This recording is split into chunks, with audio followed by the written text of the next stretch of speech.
আসসালামু আলাইকুম। সম্মানিত জিএসএম ভাই ও বন্ধুরা, সবাইকে আন্তরিক শুভেচ্ছা ও অভিনন্দন। আমি মোহাম্মদ রুয়েস, আর আপনারা দেখছেন রুয়েস পয়েন্ট প্রেজেন্ট।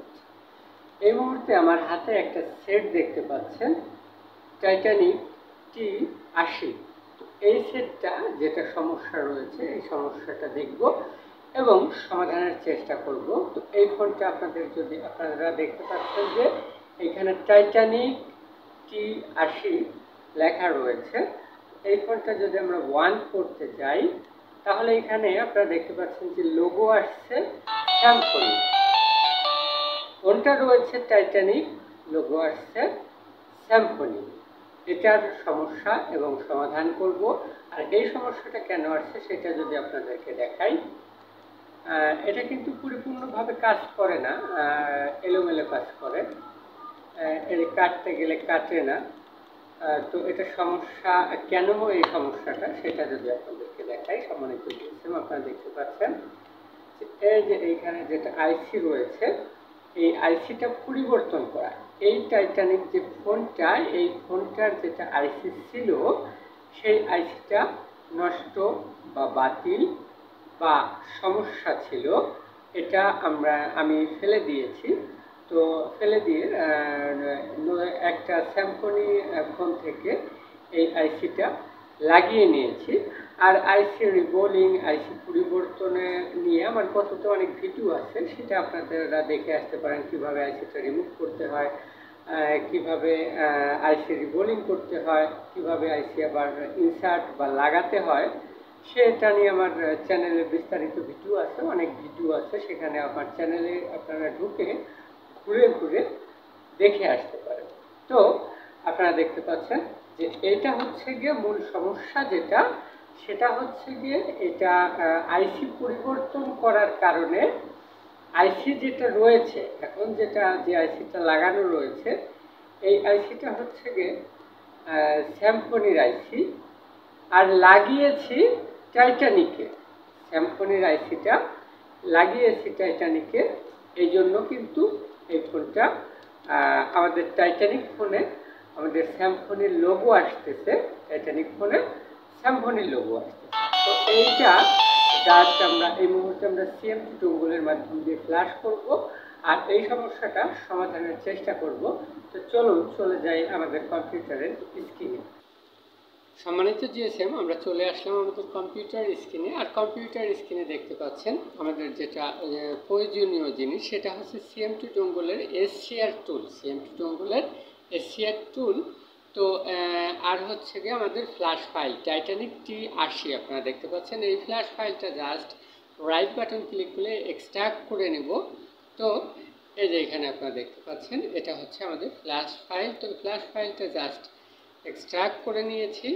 তো এই ফ্ল্যাশ ফাইলের লোকেশনটা জাস্ট আমরা কপি করে নেব, এটা ক্রস করে দেব এবং আমাদের যেটা এসসিআর যেটা ফাইল রয়েছে, এই ফাইলটা জাস্ট ডাবল ক্লিক করে ওপেন করে নেব। ওপেন করে নিলে পরে তারপরে আমরা যেটা করব, কিছুটা সময় নেবে, কিছুটা সময় নেওয়ার পরে আমাদের টুলটি ওপেন হয়ে যাবে। সম্মানিত জিএসএম আপনারা দেখতে পাচ্ছেন যে আমাদের টুলটি ওই মুহূর্তে ওপেন হয়ে গিয়েছে। তো প্রথমে আমাদের যেটা করতে হবে, যে এখান থেকে আমাদের যেটা সিপিইউ ক্যাটাগরি রয়েছে, সিপিইউ ক্যাটাগরিটা সিলেক্ট করে নিতে হবে। আমাদের এই ফোনটার সিপিইউ ক্যাটাগরি 6531E। তো জাস্ট 6531Eটা আমরা সিলেক্ট করে দিলাম। সিপিইউ কি আর ক্যাটাগরি বা কি, এটা যদি আপনারা না বোঝেন তাহলে কিন্তু আপনারা ফ্ল্যাশ বা আনলকের কাজগুলো করতে পারবেন না। তার জন্য অবশ্যই আপনার ভালো একজন দক্ষ একজন গুরু দরকার বা আপনার উস্তাদ দরকার। তো এখন আমরা সিপিইউ ক্যাটাগরিটা সিলেক্ট করে নিয়ে আমরা এখন কি করব, সিপিইউ ক্যাটাগরিটা সিলেক্ট করে নিয়ে যে এখানে আপনারা দেখতে পাচ্ছেন ফ্ল্যাশ, এই ফ্ল্যাশে ক্লিক করে যে এখানে আমরা সিলেক্ট অপশনে ক্লিক করব। আমাদের যে ফাইলটা লোকেশন কপি করেছিলাম জাস্ট এখানে আমরা পেস্ট করে দেব। পেস্ট করে দিয়ে এই ফাইলটা দেখিয়ে দিব। জাস্ট এই ফাইলটা এখানে লোড নিয়ে নেবে। লোড নিয়ে নেওয়ার পর আমরা কি করব, জাস্ট যে এখানে রাইট ফ্ল্যাশ, এই রাইট ফ্ল্যাশে ক্লিক করে আমরা কি করব, এই মুহূর্তে আমাদের ফোনটা ব্যাটারিটা রিমুভ করে ব্যাটারিটা লাগিয়ে নিয়ে জাস্ট আমাদের যেটা কেবল রয়েছে কম্পিউটারের সঙ্গে সংযোগ করে আমাদের কেবলটা ইন করে দিব। ইন করে দিলে আপনারা দেখতে পাচ্ছেন যে এই যে এখানে কানেক্ট ডিভাইস, তো আমাদের ডিভাইসটা কানেক্ট হয়ে গিয়েছে। এখানে বুট ডান, এই বুটটা পেয়ে গিয়েছে।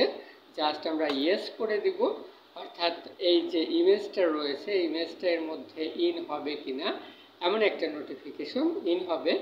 তো আমি ইয়েস করে দিলাম। আর ফ্ল্যাশ যেহেতু বার ফোন, ফ্ল্যাশ নিতে বেশি সময় নেবে না, একেবারেই অল্প সময়ের মধ্যে ফ্ল্যাশটা নিয়ে নিবে। অবশ্যই আপনারা ধৈর্য সহকারে ভিডিওটা দেখতে থাকুন, আপনাদের ভালো লাগবে। আবার অনেকেই আমার প্রশ্ন করেন, ভাইয়া এখানে আমাদের আইসি পরিবর্তনের করার পরে আমাদের ফ্ল্যাশের প্রয়োজন আছে কিনা। আমার অনেক ভিডিওতে অনেকেই প্রশ্ন করছেন, তাদের জন্য বিষয়টা অনেক হেল্পফুল হবে যে আইসি পরিবর্তন অবশ্যই আইসি পরিবর্তন করে আমরা ফ্ল্যাশ করব। তার কারণ হচ্ছে আমাদের আইসির মধ্যে আগের ফাইল থাকবে, তো এই ফোনের ফাইলটা অবশ্যই দিতে হবে আইসি পরিবর্তন করে। আর যদি সেম মডেল থেকে আমরা আইসি পরিবর্তন করি সেই ক্ষেত্রে কিন্তু আমাদের ফ্ল্যাশ করা লাগবে না। আপনারা দেখতে পাচ্ছেন যে ডান, এই যে এখানে আপনার ডান, এটা সম্পূর্ণ হয়ে গিয়েছে। তো জাস্ট এটা আমরা ক্লোজ করে দেব। সম্মানিত জিএসএম, তো এটাই কিন্তু সেই টাইটানিক T80 সেই ফোনটা। তো যে এখানে দেখতে পাচ্ছেন যে আমাদের আইসিটা লাগানো রয়েছে, আইসিটা ইনসার্ট করা রয়েছে।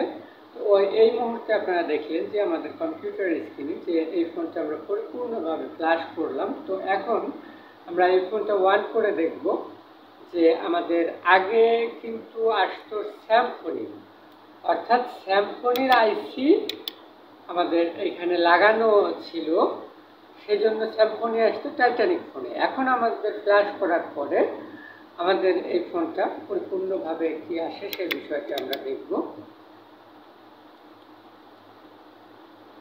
দেখতে পাচ্ছেন যে এই মুহূর্তে আমরা এই ফোনটা অন করতেছি, এখন কিন্তু টাইটানিকের জায়গায় টাইটানিকই আসছে, অর্থাৎ পরিপূর্ণভাবে এই কাজটা আমরা সম্পূর্ণ করতে পেরেছি।